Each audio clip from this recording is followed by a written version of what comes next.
want to do big things for God's kingdom. We want to start a church. We want to launch a mission. We want to lead someone to Christ. We want to make a difference. We want to do these things. But most of us don't actually believe it's possible. Most of us doubt that we could ever do anything for God, much less big things. I'm too young. I'm too weak.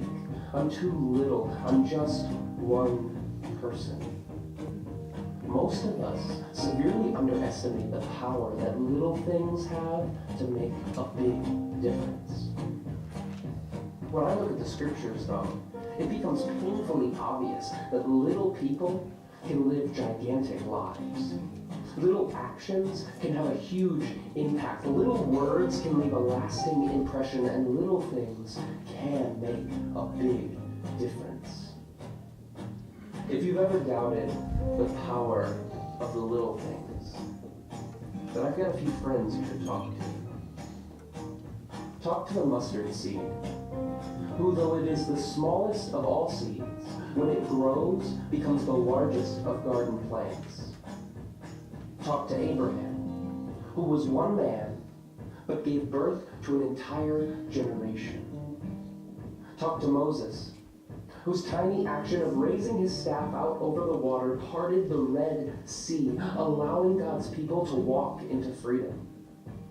Talk to Jonah, who spoke only 8 little words, but caused the most ungodly city to repent on the spot. Go and talk to Joshua, who with one little step into the river was able to stop the waters of the Jordan dead in its tracks and bring God's people one step closer to the promised land. If you've ever doubted the power of the little things, talk to the young boy who had only 5 loaves of bread and 2 fish, but offered them as a meal that proved sufficient to feed 5,000. Talk to Elisha, who simply picked up his shovel to dig a few ditches, and the Lord brought a downpour into the desert. Talk to Elijah, who discovered that the Lord is not in the powerful wind. The Lord was not in the earthquake. The Lord was not in the fire. He was in the little, gentle, soft, quiet whisper. If you've ever doubted the power of the little things, talk to God, who when he wanted to change the world and redeem the sin of all mankind, sent a tiny human baby to get the job done. God chose the foolish things of the world to shame the wise. God chose the weak things of the world to shame the strong, and I believe that God chooses the little things of the world to make a big difference in the kingdom. Never doubt the big things that God can do through the little things we offer to him.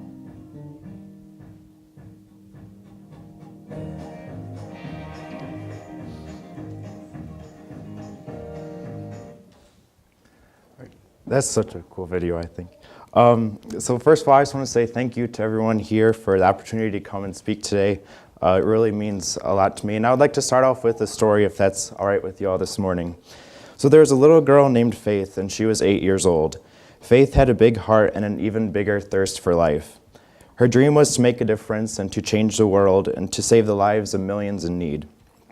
But Faith didn't have many resources. She was not sure how to go about following her dream, how to go about making the difference to change her world. She thought and she thought, but she couldn't grasp exactly what to do. She knew she had the gift of smiling, and one day it hit her. To change the world, she would smile. She told her friends, and they all laughed at her, thinking it wasn't possible. But Faith knew the truth. So she set out on her mission. Her parents took her to a big city, and holding their hands, she walked down the downtown sidewalk, smiling as bright as she possibly could. Many people looked at her, and a few smiled back, but Faith continued toward her goal. She passed a homeless man and smiled at him, as she did everyone else, and she continued on her way. Now the homeless man was named Paul. Paul was severely depressed, having been without permanent residence or shelter for over 4 years after losing his job. He slept in a cardboard box in an alleyway every single night and scrounged looking for coins and trash to eat during the day. Knowing the upcoming brutal months were on their way, Paul wasn't sure if he would be able to survive, so he began thinking of suicide. With thoughts racing through his mind, Paul noticed a little 8-year-old girl smile at him. He realized someone believed in him, and he began to cry. He grabbed his cardboard box and made his way to a local shelter just down the street, where he went inside for a fresh, hot meal and a warm place to sleep. At the shelter, Paul met Rob, a volunteer who was helping to serve the meal. Rob greeted Paul with sincere kindness and enthusiasm, asking how Paul was doing and how he found his way to the shelter. Paul told Rob his story, how he was depressed, but a little girl smiled at him, giving him the faith he needed. Rob was incredibly moved by his story, and after completing his hours volunteering at the shelter, Rob began to write. Now, Rob was a famous motivational speaker, and he wrote about Paul and his story, how a little girl changed and saved his life. Rob finished his speech and premiered his talk the next month at a global leadership conference in China. Rob told of Paul's story, and when the speech was over, the entire crowd of 35,000 people stood to their feet, giving him a standing ovation. Inspired by Rob's speech, an individual in the audience filmed his message and posted it online. The video quickly grew into a sensation, gaining millions and millions of views within a couple days.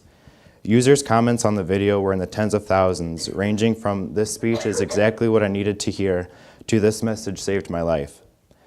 The video made news headlines across the world and was featured on the national nightly news.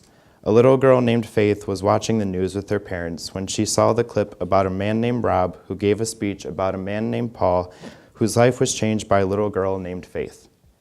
Faith, the little 8-year-old girl watching the news with her parents, said, "I wish I could be just like her. I wish I could make a difference just like her." Then, after the news, she and her parents walked down the sidewalk in the downtown of her city, and Faith smiled her biggest smile to everyone she passed. Now, I'm not sure if that story is exactly true. It very well could be, and that's what's beautiful about it. A little girl had a dream, a huge dream to change the world and to make a difference, and she didn't know how to go about it, so she just started small. Even if she didn't know it, even if she didn't realize, her seemingly minute action truly did change the world and truly saved the lives of countless individuals in need. And it all began with a smile. It all began with a simple action. Faith's smile was her mustard seed. As we read in this morning's gospel, Jesus teaches us a very important lesson through his use of this parable, reading, "The kingdom of heaven is like this. A man takes a mustard seed and sows it in his field. It is the smallest of all seeds, but when it grows up, it is the biggest of all plants. It becomes a tree, so that birds come and make their nest on its branches." In the parable, God encourages a man to take the tiniest of all objects and plant it to watch it grow. And as it grows, the tiniest objects become the biggest, largest, hugest version of itself. The seed grows and becomes massive, just absolutely massive. But looking back at the gospel and looking back at the parable, Jesus teaches us a very important step must be taken in order for the seed to grow to become a massive tree, the biggest of all plants. The seed must be sown. An action must be taken. So in order to make this difference, something has to be done and an action needs to be taken. And this is true in life. In order to make a change or in order to make a difference, in order to anything, we must do something. We must take action. We must actually do something. It's easy to wish for the world to change. It's easy to wish for an end to world hunger, a reality of world peace, a world of love and acceptance and equality. But in order for those things to happen, or in order for anything to happen, we must do something to make it happen. We must move, we must take a step, we must take a leap of faith. And sometimes, I know, definitely speaking from myself and my own personal experiences, sometimes the road can be very scary and difficult, and we might want to take that step and make that leap to take the action to change the world, but we're too afraid. We're too nervous, we're too scared, we care too much about what others will say rather than the positive difference our actions could make.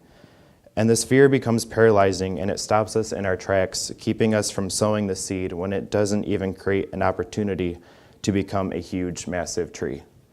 And this fear keeps us from moving. and it keeps us from taking that leap of faith. But we must remember what Jesus teaches us in the parable. All it takes is a simple step. All it takes is a simple action. In the parable, all the man did was trust in God and plant a seed, and look what resulted. We must do the same. We must trust God, and we must plant the seeds in our lives to create and make the difference we want to make. Whether it be sharing a smile like Faith in the story or saying good morning to a friend at church, even the most seemingly little of actions will lead to big changes. And we all have been blessed with little things to make a big difference for God and His kingdom. Our amazing God has given each and every single one of us unique gifts and blessings and talents to use for Him, His people, and His children, to shine His light of love and inspiration with the whole entire world. Our gifts include everything large and small, minute and tall. Our personalities, our emotions, our careers, our traits, our goals, our professions, our abilities, our feelings, our passions, everything is a gift from God. Some of us have been blessed with the tools and talents to teach, while others of us have been blessed with the tools and talents to learn. Some talents include caring for the sick, nursing loved ones back to health, handling money, being creative and artistic, making people laugh, fixing plumbing, working on electricity, taking care of the land, typing on a computer, playing sports, working on cosmetics, analyzing paperwork and office work, bagging groceries, taking care of children, leading one another. Anything and everything is a talent that God has given uniquely and individually to us to use for Him. Nothing is too big and nothing is too small. Every single aspect of who we are is an absolute God-given gift, our own blessings of talents. And as Jesus teaches us in the parable of the mustard seed, everything big and small He has given to us will grow exponentially when we utilize our gifts and talents for Him and for His kingdom. By starting small, realizing what our talents are, and taking a leap of faith through using them, we will be able to show Christ's love to others. However, this is often easier said than done, because that leap of faith is just as it seems. It is a leap. It is not easy, and it takes bravery and courage and strength of the deepest kind. All too often, our fear holds us back from the possibilities of what we can do, and our fear dominates us and refrains us from using God's gifts and talents that He has given to us as He has intended. We become so afraid of judgment, of ridicule, of self-worth, of image, and of reputation that we often think it would simply be easier to just hide our gifts and our talents and set them aside in the corner, telling ourselves that we'll come back to them another time. But what we need to remember is that these are God's gifts that He has given to us. These are God's gifts given to us to share with His people and His children, so fear shouldn't even be a question. Yet in the reality of the world, fear is a major obstacle. But when we place our trust and faith in God, He will help leading us, guiding us through the struggles into a place where we can use our talents and our gifts. And I'm not saying this will be easy, and it might not be, because it will probably be scary and a time full of fear, but Jesus provides us with a beautiful reminder in the gospel: start small. The man in the parable planted the tiniest of all seeds. He might have been scared, and he might have been afraid, and he might have been worried, but he followed God's calling and did something. Starting with something simple, starting with something small, he planted a seed, but he did something. Just like we heard in the video Little Things, most of us severely underestimate the power that little things have to make a big difference. And I believe this to be true. I believe that we all too often face a moral dilemma, believing that we can make a difference but are too scared to even try. We want the world to change, but we don't do anything to change it. What if we all did what Faith did in the story? What if we all did what the man did in the parable? What if we all planted our seeds, and the seeds that we have been given, the seeds that God has given to us? I'm not the biggest fan of hypothetical questions, but these are some that we need to seriously be asking ourselves. What could happen if we took action? What could happen if we all took God's seeds for us, whether they be in the form of a smile, a handshake, a welcoming greeting, a donation, a conversation, a business plan, a stepping out of our comfort zone, whatever it may be? If we all took our seeds and, using God's loving guidance, planted them in the ground by using them as God leads us and as we know how to do, what would we have? If we all planted our seeds, we would have a forest. The story about faith might not exactly be true, but it very well could be. And the parable that Jesus teaches us is very true. In his teaching, he leads us, the kingdom of heaven is like this. A man takes a mustard seed and sows it in his field. It is the smallest of all seeds, but when it grows up, it is the biggest of all plants. It becomes a tree so that birds come and make their nest on its branches. God has given us all seeds. Plant your seeds so that yours may become trees where birds come to nest on your branches. So I issue you this challenge. This week, plant your seed. Take a leap of faith, venture out of your comfort zone, take a tiny and small step, and just take action. Plant your seed and continue to plant it because it's a process, and watch your forest grow. Plant God's seeds for you and watch his forest for you and for his kingdom grow. The story about faith might not be true, but if you plant your seeds and if you take action, it could become true for you. And so I leave you with this quote from the Little Things video we just watched. Never doubt the big things that God can do through the little things we offer to him. Thank you, and God bless you.